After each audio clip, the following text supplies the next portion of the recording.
Welcome to Bhavita Santosh economy app. ఈ app ద్వారా రాబోయే గ్రూప్ 1-3 నోటిఫికేషన్స్కి గాను ఎకానమీ లైవ్ క్లాసెస్ కండక్ట్ చేయడం జరుగుతుంది. ఎవరైతే ఎకానమీలో టాప్ స్కోర్ సాధించాలి అనుకుంటున్నారో ఖచ్చితంగా భవిత సంతోష్ ఎకానమీ యాప్ని పర్చేస్ చేసేయండి. అలాగే ఛానల్ని సబ్స్క్రైబ్ చేసుకోండి. భవిత సంతోష్ ఎకానమీలో తెలుగు మరియు ఇంగ్లీష్ మీడియంలో కూడా డైలీ కరెంట్ అఫైర్స్ అందించబడుతుంది. కాబట్టి ఖచ్చితంగా ఛానల్ని సబ్స్క్రైబ్ చేసుకోండి. అండ్ భవిత సంతోష్ ఎకానమీలో ఈరోజు డైలీ కరెంట్ అఫైర్స్కి సంబంధించి కొన్ని టాపిక్స్ని మనం మాట్లాడుకుందాం. దాంట్లో ఫస్ట్ టాపిక్ బయో ఆసియా 2026. మరి ఆసియాలోనే లైఫ్ సైన్సెస్ మరియు హెల్త్ టెక్ ఫోరం యొక్క 23వ edition bio Asia 2026.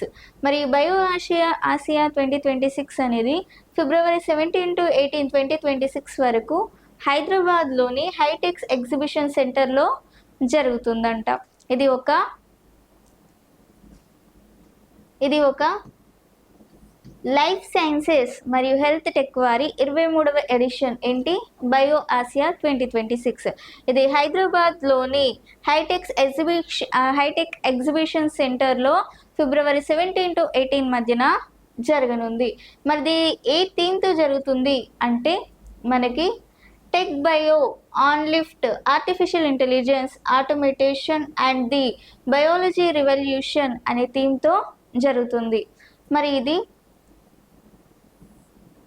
Artificial intelligence మరియు జీవశాస్త్రం యొక్క కలయికను హైలైట్ చేస్తుంది. దేంట్లో అంటే ఆరోగ్య సంరక్షణలో భాగంగా మనకి ఆరోగ్య సంరక్షణలు అనే కార్యక్రమాలు అయితే ఉంటాయి కదా. ఆ ఆరోగ్య సంరక్షణలు అనే కార్యక్రమంలో ఆర్టిఫిషియల్ ఇంటెలిజెన్స్ మరియు జీవశాస్త్రంతో అరుదైన ఆరోగ్యాలని చేసుకోవచ్చు, లేదంటే అరుదైన సాంకేతిక టెక్నాలజీతో మనకి హెల్త్ సర్వీసెస్ అనేవి అందించబడుతున్నాయి అనే ఉద్దేశంతో చేయడం జరిగింది. దీన్ని ఆర్టిఫిషియల్ ఇంటెలిజెన్స్ మరియు జీవశాస్త్రం ఆ రెండిటి కలయికతో దీన్ని హైలైట్ చేస్తుంది అంట. మరి ఇది ప్రపంచ నాయకులు, సివిఓ మరియు బయోఫార్మా, డిజిటల్ హెల్త్ మరియు వైద్య పరికరాలపై సెషన్స్ అనేవి ఉంటాయి అంట. మనకి వైద్య పరికరాలు అంటే అత్యాధునికమైన టెక్నాలజీతో, ఆర్టిఫిషియల్ ఇంటెలిజెన్స్తో మనకి టెక్నాలజీతో కూడిన ఆరోగ్య సేవలు మరియు జీవశాస్త్రంతో కూడిన ఆరోగ్య సేవలు అనేవి లభిస్తాయి. ఈ రోజున అంటే ఫిబ్రవరి 17 to 18 మధ్యన హైదరాబాద్లోని హైటెక్ ఎగ్జిబిషన్లో ఇవి జరగనున్నాయి. Bio Asia 2026. మరియు bio Asia 2026 the third edition of Asia premier life scenario and health tech forum will be held in Hyderabad forum February 17 to 18. So Bio Asia 2026 is a 23rd edition of Life Sciences and Health Tech Forum of Bio Asia 2026. It was held in between February 17 to 18 in Hyderabad in High-Tech Exhibition. So the main theme of this Bio Asia 2026 is Tech Bio Online, Artificial Intelligence, Automation and the Biology Revolution. It is the main theme of this Bio Asia 2026, and this event will highlight the convergence of artificial intelligence and biology in healthcare, and featuring global leaders, a CEO conclave and sessions on biopharma, digital health and medical devices. So it was held in between February 17 to 18 in Hyderabad in High-Tech Exhibition. So it was highlighting biopharma and artificial intelligence based health services. So this is about bio Asia 2026కి సంబంధించి. దేశంలో తొలి artificial intelligence ఆధారిత voice agent, India first AI based voice agent మరి దేశంలో తొలి AI ఆధారిత voice agent అంటే ఏంటి అంటే మనకి దేశంలోనే మొట్టమొదటిసారిగా ఆర్టిఫిషియల్ ఇంటెలిజెన్స్తో కూడిన ఒక వాయిస్ ఏజెంట్ని రూపొందించడం జరిగింది. ఈ వాయిస్ ఏజెంట్ అనేది ఏం పని చేస్తుంది అంటే మనకి సైబర్ నేరాల నుంచి తగిన ఫిర్యాదులని డైరెక్ట్గా తీసుకోగలదు. ఇది ఆర్టిఫిషియల్ ఇంటెలిజెన్స్ వాయిస్ ఏజెంట్. మరి ఆర్టిఫిషియల్ ఇంటెలిజెన్స్ వాయిస్ ఏజెంట్కి మనకి 1930 అనే హెల్ప్ లైన్ ద్వారా మనకి సైబర్ నేరాలకి సంబంధించిన ఫిర్యాదులను ఈ ఆర్టిఫిషియల్ ఇంటెలిజెన్స్ ఆధారిత వాయిస్ ఏజెంట్ ఎవరికైతే ఉందో వారికి పంపించవచ్చు. మరి వాళ్ళు ఆ వాయిస్ ఆధారిత అంటే మనకు 1930 ఇప్పుడు మనకి 1930 అనే డయల్ నెంబర్ ఉంది. ఆ డయల్ నెంబర్కి మనం ఫోన్ చేసి మనకి సైబర్ నేరాలకి సంబంధించిన ఇన్ఫర్మేషన్ ఇచ్చినప్పుడు మరి ఈ వాయిస్ ఏజెంట్ ఏదైతే ఉందో మన వాయిస్తోనే దాన్ని ఫిర్యాదుగా మార్చి కేసుని ఫైల్ చేయగలదు. దాన్ని ఏఐ ఆధారిత వాయిస్ ఏజెంట్ అని అంటాం. ఈ ఏఐ ఆధారిత వాయిస్ ఏజెంట్ అనేది మన వాయిస్తోనే సైబర్ నేరాలతోనూ ఫిర్యాదుని చేసుకోగలదు. మరి దీన్ని ఎప్పుడు అందుబాటులోకి తేవడం జరిగింది అంటే ఫిబ్రవరి 2026లో భాగంగా దీన్ని అందుబాటులోకి తీసుకురావడం జరిగింది. అలాగే పిల్లు ఏఐ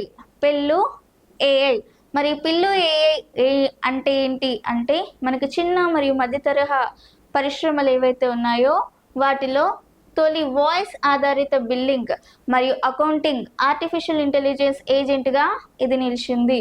మనకి పిల్లు ఆర్టిఫిషియల్ ఇంటెలిజెన్స్ ఏదైతే ఉందో మనకి ఆ ఆర్టిఫిషియల్ ఇంటెలిజెన్స్ అనేది మనకి సూక్ష్మ చిన్న తరహా మధ్య తరహా పరిశ్రమలు ఏవైతే ఉన్నాయో ఆ పరిశ్రమలలో మనకి బిల్లు మరియు అకౌంటింగ్స్పై ఆర్టిఫిషియల్ ఇంటెలిజెన్స్ ఆధారితంగా మనకి ఒక వాయిస్తో కూడిన ఆర్టిఫిషియల్ ఇంటెలిజెన్స్ని కూడా ఏర్పాటు చేయడం జరిగింది. అంటే ఇది లేటెస్ట్ టెక్నాలజీ అని చెప్పొచ్చు. మనకి ఆర్టిఫిషియల్ ఇంటెలిజెన్స్ అనేది దేశం అనేది ఆర్టిఫిషియల్ ఇంటెలిజెన్స్ పైన పనిచేస్తుంది.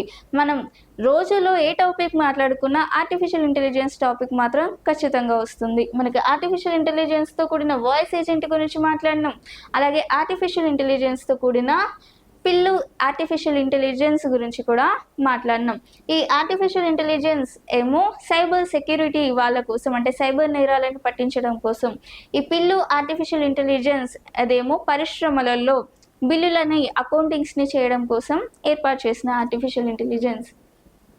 So India's first AI based voice agent. India's first AI based voice agent.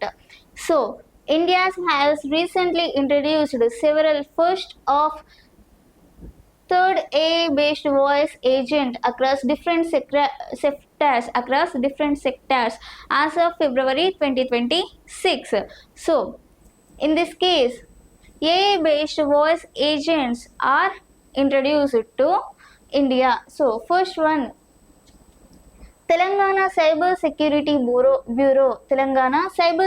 Bureau launched a Cyber Sarathi in February 2026, claiming to be a country's first artificial intelligence powered voice agent for handling cyber crimes complaints.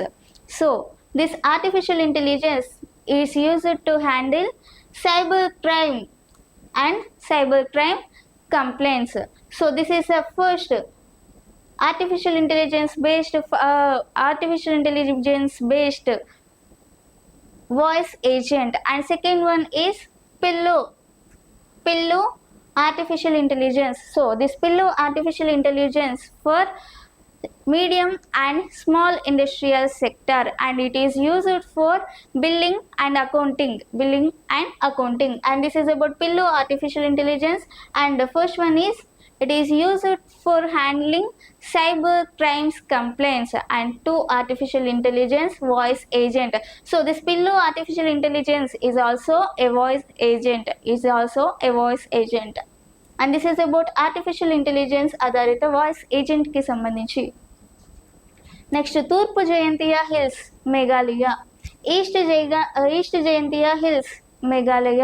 మరి తూర్పు Jaintia hills Meghalaya అనేది ఏంటి అని చూస్తే ఈ తూర్పు Jaintia hills అనేది మేఘాలయాలలో ఉన్న 11 జిల్లాలలో ఒక జిల్లాగా చెప్పొచ్చు. మరి ఈ తూర్పు జయంతియా హిల్స్ అనేది మనకి ఎప్పుడు ఏర్పడింది అంటే మనకు 2012 నాడు 2012 జూలై 1 నాడు ఏర్పడింది. ఎప్పుడు 2012 జూలై 1 నాడు ఏర్పాటు కావడం జరిగింది.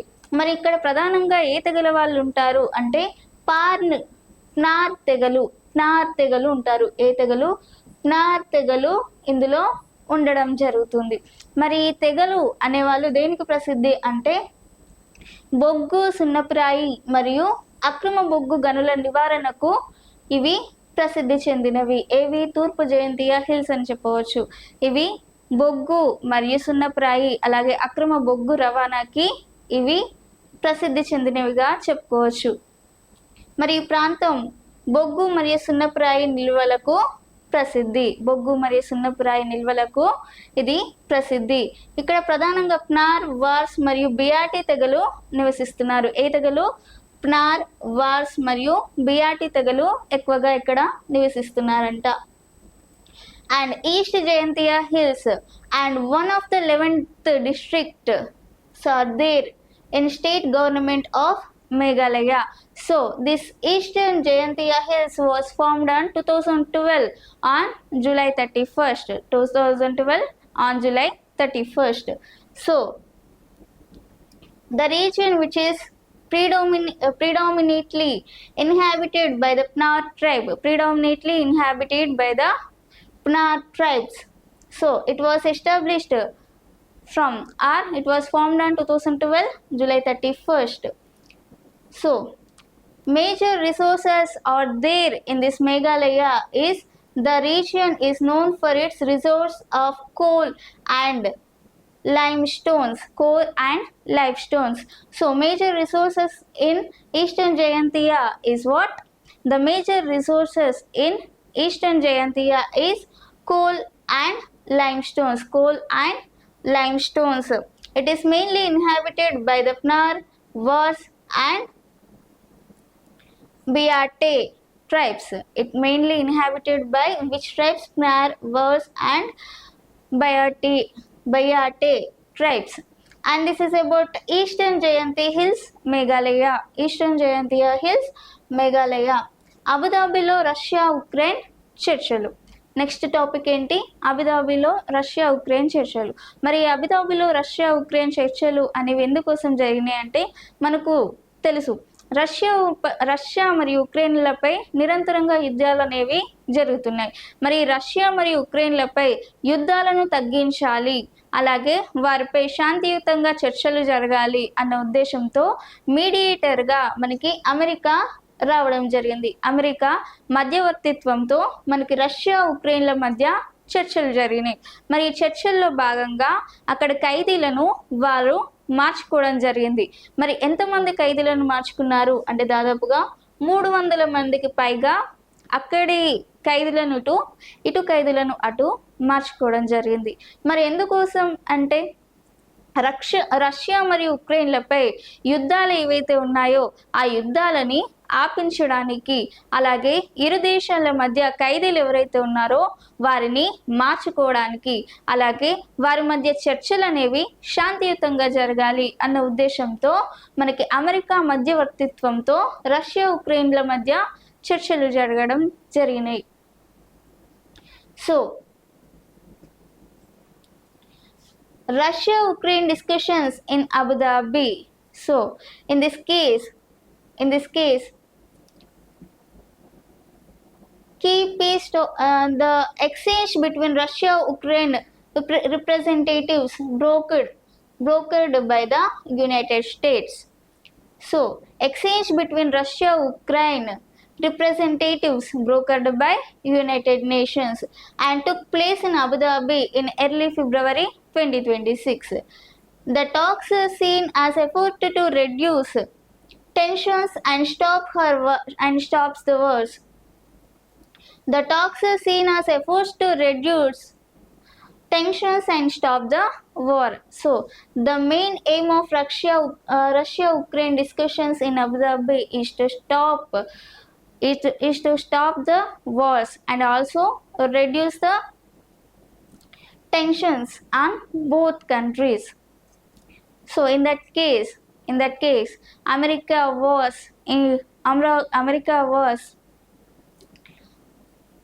in between, brokered in two countries.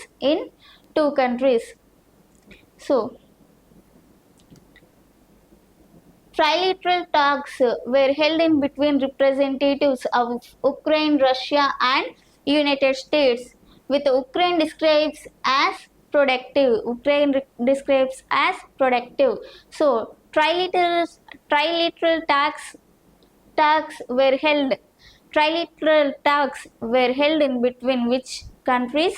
America, Russia, and Ukraine, to exchange both representatives and also reduce war in both countries. And this is about Russia Ukraine discussions or talks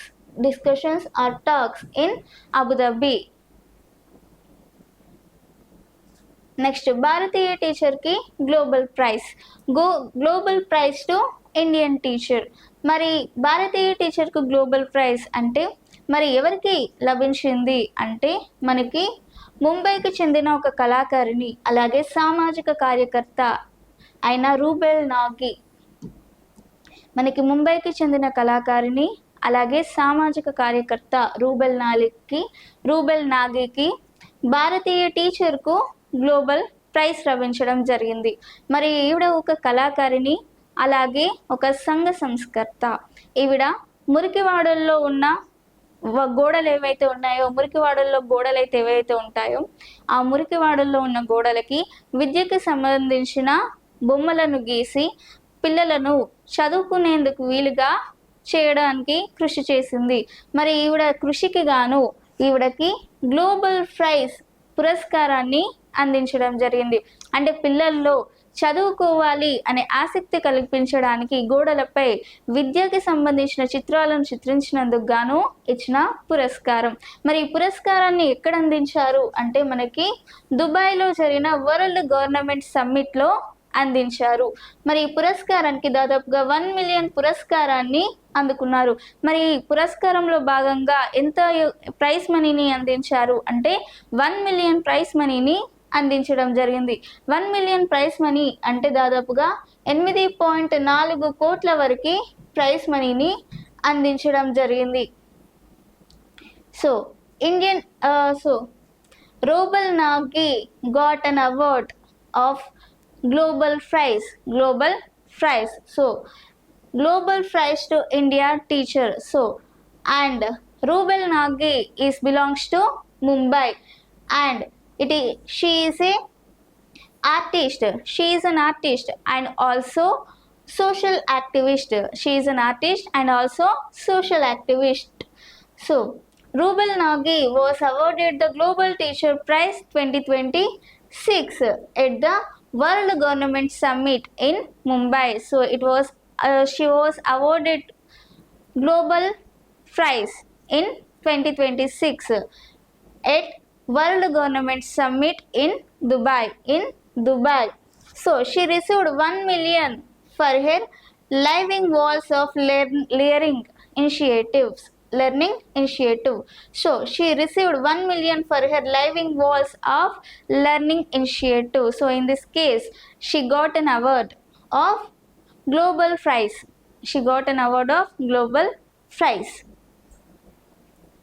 next Amaravati quantum valley.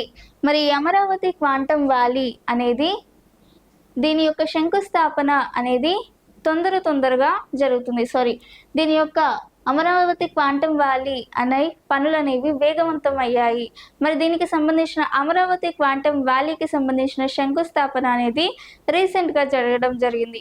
మరి ఈ శంకుస్థాపనను ఎప్పుడు చేశారు అంటే మనకి February 7th నాడు చేయడం జరిగింది. February 7th 2026 నాడు అమరావతి క్వాంటమ్ వ్యాలీ శంకుస్థాపనను చేయడం జరిగింది. మరి ఈ శంకుస్థాపనను ఎవరెవరు చేశారు అంటే మనకి ఆంధ్రప్రదేశ్ సీఎం చంద్రబాబు నాయుడు అలాగే మనకి కేంద్ర మంత్రి జితేంద్ర సింగ్ కలిసి ఈ క్వాంటమ్ వ్యాలీని ఏర్పాటు చేయడం జరిగింది, లేదంటే శంకుస్థాపన చేయడం జరిగింది. మరి దీనిలో ఐబిఎం, టీసీఎస్ మరియు ఎల్ఎన్టీ వంటి దిగ్గజ సంస్థల సహకారంతో భారత్లోని అతిపెద్ద క్వాంటం కంప్యూటర్ను 2026 చివరి నాటికి ఇక్కడ ఏర్పాటు చేయనున్నారు. ఎవరి సహకారంతో? ఐబిఎం, టీసీఎస్ మరియు ఎల్ఎన్టీ దిగ్గజ సంస్థల సహకారంతో దేశంలోనే అతిపెద్ద దిగ్గజ కంప్యూటర్ని 2026 సంవత్సరానికి గాను ఇక్కడ అమరావతి క్వాంటమ్ వ్యాలీలో ఏర్పాటు చేస్తున్నారు. దీని యొక్క శంకుస్థాపన ఎక్కడ చేశారు? February 7, 2026 నాడు చేయడం జరిగింది. So, the Amaravati Quantum Valley is a transformative initiative aimed at establishing Andhra Pradesh as a global hub for quantum research and high-tech innovation. So, it is led by Chief Minister N. Chandrababu Naidu and Union Minister Jitendra Singh on February 7, 2026. So, the strategic partnerships in Quantum Valley is the project is a massive collaboration between the governments of industrial leads like IBM, TCS and L&T to deploy India's first state-led quantum ecosystem. And this is about Amaravati Quantum Valley. Next Bharat taxi సేవలు. మరి భారత్ యొక్క taxi సేవలు అనేవి అందుబాటులోకి రావడం జరిగింది. మరి దీన్ని ఎప్పుడు అధికారికంగా ప్రారంభించారు అంటే February 5, 2026 నాడు అధికారికంగా ప్రారంభించడం జరిగింది. ఇది దేశంలోనే మొట్టమొదటి సహకారిక రంగ ఆధారిత రైడ్ హైలింగ్ ప్లాట్ఫామ్. ఇది దేశంలోనే మొట్టమొదటి సహకారిక రంగ రైడ్ హైలింగ్ ప్లాట్ఫామ్. మరి ఇది మనకి ట్యాక్సీ, ఓలా మరియు ఊబర్ లాంటి ఫెసిలిటీస్ ఏవైతే ఉన్నాయో అలాంటి ప్రైవేట్ రంగ సంస్థలతో పోలిస్తే 20 నుంచి 30% వరకు దీని ఛార్జీలు అనేవి తక్కువగా ఉంటాయంట. ఇది ఒక భారత్ ట్యాక్సీ సేవలు. మనకి ఊబర్ మరియు ఓలా లాంటి ఫెసిలిటీస్ అయితే ఉన్నాయి కదా, అవి ప్రైవేట్ రంగ సంస్థలు. మరి ఆ ప్రైవేట్ రంగ సంస్థలతో పోలిస్తే వీటి యొక్క ఛార్జెస్ అనేవి 20% నుంచి 30% వరకు తగ్గుదల అనేది ఉందంట. అలాగే మనకి వర్షం కురిసినప్పుడు, అలాగే రద్దీ సమయాల్లో మనకి ఎక్కువగా మనకి ఫెసిలిటీస్ అనేవి ఎక్కువగా ఉండవు. అంటే మనం చాలా ఇబ్బంది పడుతూ ఉంటాం.